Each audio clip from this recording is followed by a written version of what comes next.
firm opinion that this place can truly be a hub of ship repair industry on the East Coast. If you look at on the East Coast, right from Calcutta to Chennai and down south, there is no other port, there are no industries where ships can really come and get them repaired. Chennai is totally saturated. Hooghly River doesn't allow ships to go in over there. Sambarin Kakinada was a joint venture of Singapore and and the Kakinada port, which is now gone into NLCT, Paradeep, etc., small ports. So if you look from all these perspectives, the Vizag is a place which is very well connected, which has a huge natural harbor. It has about a variety of marine industries which are there. I'm talking of mechanical industry. I'm talking of those which goes into ship repair. You name a thing, it is there. And even some of the ships from this region itself go, commercial ships, to Colombo for repairs. And many of the products of the new boats get manufactured in Colombo and they come here. Now, this is where it is important for us to recapture that business, do everything that is possible and which is all within our reach. So that is what I say, that this can develop into a hub of ship repair.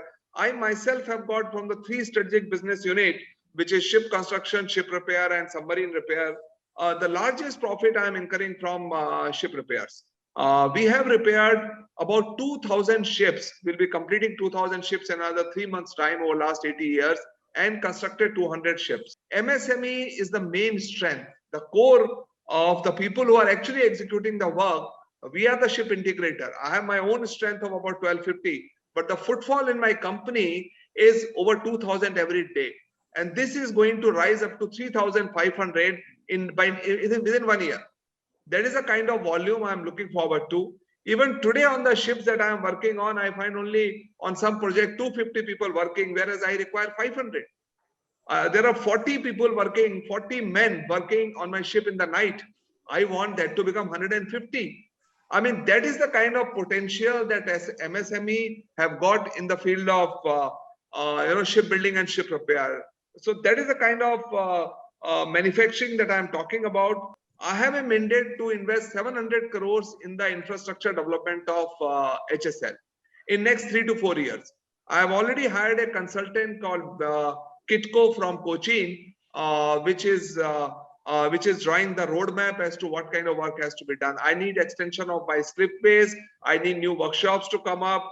I'm installing 2 into 250 ton Goliath crane. I mean, this is the kind of scope that people are not aware of. And that is where such platforms, I jumped into it when Aditya offered to me that I want to reach out to each and every one that you name an industry related thing except agriculture, and it is there in shipyard, and we need it. So we need all of you, and MSMEs particularly, as I said, are our strength. We have 33 to 38% business last year itself from MSMEs. And government mandate is 25% on us, but we are far, far more than that. We have several advantages which we are giving it to MSMEs. Just to list down a few, for the MSMEs, there is no vendor registration. To all those who are connected and hearing, there is no tender fee for MSMEs. No EMD, investment deposit is not there for MSMEs. No minimum turnover criteria we want. Payment priority, we want to clear their payments. We have a mandate to clear it rather within 45 days. Purchase preference to the tune of 15% we are giving it to MSMEs. So you see, we are going across, we are searching for MSMEs. I have gone to Kakinada, we are going to Mumbai, we are going to Cochin. We are finding out from in the shipyards where people want to do business and they can come over to us. India is a strategic market for Imerys, and today contributes approximately just 4% to our global turnover. So as part of our strategic business roadmap, we came to Andhra Pradesh and invested in a greenfield calcium aluminate binder production facility in Achyutapuram. The capex outlay was 350 crores. And in fact, we are already the global leader in this range of calcium aluminate products. And we have manufacturing facilities in France, in the UK, in the US, in South Africa and in China. So I have to add here that, at the state level, we had excellent and very positive cooperation from the Andhra Pradesh state government and Andhra Pradesh Industrial Infrastructure Corporation during the development of this project in Vizag. In fact, we bought the land from APIC. It has been a very highly efficient and productive partnership throughout, reflecting the state's ambition, I would say, to become a leading industrial hub in India and naturally a destination for FDI.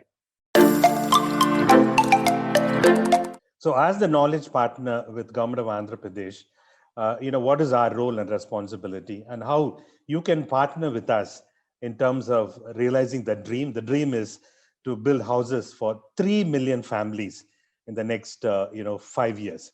It's a huge proposition, and the Honorable Chief Minister is highly committed, and the land has already been allotted to people. So 3 million women today are landowners in Andhra Pradesh. And so apart from policy recommendation, we are also working with the supply chain, in order to make sure that we are indeed able to realize the dream of building 3 million houses in the next 5 to 6 years. So what is the model? The model is, there are three models that we are looking at. This is something that we have presented to Government of Andhra Pradesh. Number one is what we call as a beneficiary-led construction. Number two is, the second model is beneficiary-led construction, but there's a combination, permutation may vary. And in the second model, people will get 1.8 lakhs subsidy from PMAY, Prime Minister Awas Yojana, Prime Minister Housing Program. And in the first model, they may get all other support services, materials, excluding cash. And the third model is where the government would build the house and give it to people. So that's the three models. And on my extreme right is the model. That's what we are looking at. So it's the total plinth area is 360 square feet. And the plinth area of the roof is about 272 square feet. It's one living room, with a bedroom, kitchen, and a separate toilet with external entrance. So this is the vision of the Chief Minister. So every household, every owner, every woman in the household will have access to the IT platform, whether on a smartphone or a normal phone, and they'll be linked to the server. And so this can connect B2B, B2C, and C2C as well. So that is something that is going to be very unique, what we have proposed to Government of Andhra Pradesh. Indeed, they have already accepted our proposition. So through that, you'll be able to connect and see what is the requirement. So because this IT platform will tell you exactly where we are building the houses and what is the need there. So this housing support services, can be clustered into different verticals. Number one is it has a materials bank and tools bank. Right? In model one, you get only material. In model two, you get only cash. And like I said, this is 3 million houses. So there's a lot of opportunity for people in the supply chain to provide materials and to provide tools for the people to build their homes. So Habitat India will will provide, a pathway for you to connect to the end user, to the family. Agriculture is the backbone of AP, contributing almost 27% of the state GDP. Agriculture is the chief source of income and main occupation to more than 60% of the people in Andhra Pradesh. AP is an exporter of several agri products like aqua, rice, chilies, mangoes, tobacco, and many other crops. However, our relationship in AP is 100 years old. ITC is fondly called as Talli company in the vernacular language, wherever we operate by the farming community. I'm happy to share that ITC has empowered 4 million farmers in agri sector through well-known eChowpal platform by improving crop productivity, deploying climate resilient production practices, and developing many market-linked crop value chains achieving win-win solution for all the key stakeholders, especially the farming community. We believe that crop value chain development through effective partnership between the key stakeholders and a solution integration leveraging the power of digital technology is key for achieving agriculture growth and realizing the export potential in Andhra Pradesh. The US-India trade environment.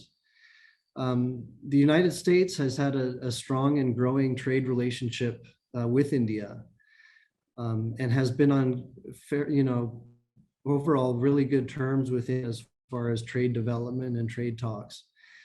Back last year in 2020, we saw a total bilateral goods and services trade volume of over $121 billion, which is down from 146 from 2019, mainly because of the pandemic. But if you take a bigger snapshot, if you look 20 years back, we're seeing a 7-fold increase in bilateral trade between the United States and India. Just highlighting some key trade sectors that we are focusing on and helping our US companies explore India. These are among the top sectors that we focus on. The ones in bold are ones that, through our office in Hyderabad, we're seeing a lot of interest from US companies and a lot of needs on the India side. Aviation and defense, agriculture and food, healthcare and ICT. Now, while we do serve essentially any US company from any industry, these are the sectors that we're finding the most business from and the most interest from the US. Coming to revenue growth was critical because in our industry, as most of you know, costs are very, very fixed in nature. And especially at IHCL, at Indian hotels, from a manpower perspective, that's family. So reducing manpower or parting with them was never an alternative. What we of course had to do was to redeploy them, multi-skill them, prudent resource allocation, sharing of services, etc. And so this was the time for new products and brands and reimagine some existing ones and come out with some very, very interesting new campaigns that address the new needs of customers. We launched Cumin. Now, Cumin is IHCL's food delivery service. Now, we launched this in June 2020. It's basically bringing signature dishes from the company, from our hotels, from our restaurants to enjoy the Taj at home. And with this, we were able to develop a significant alternative revenue stream in the F&B space. And the best part was it was established without any capital expenditure, and it allowed for sweating the existing assets which were idling during lockdowns.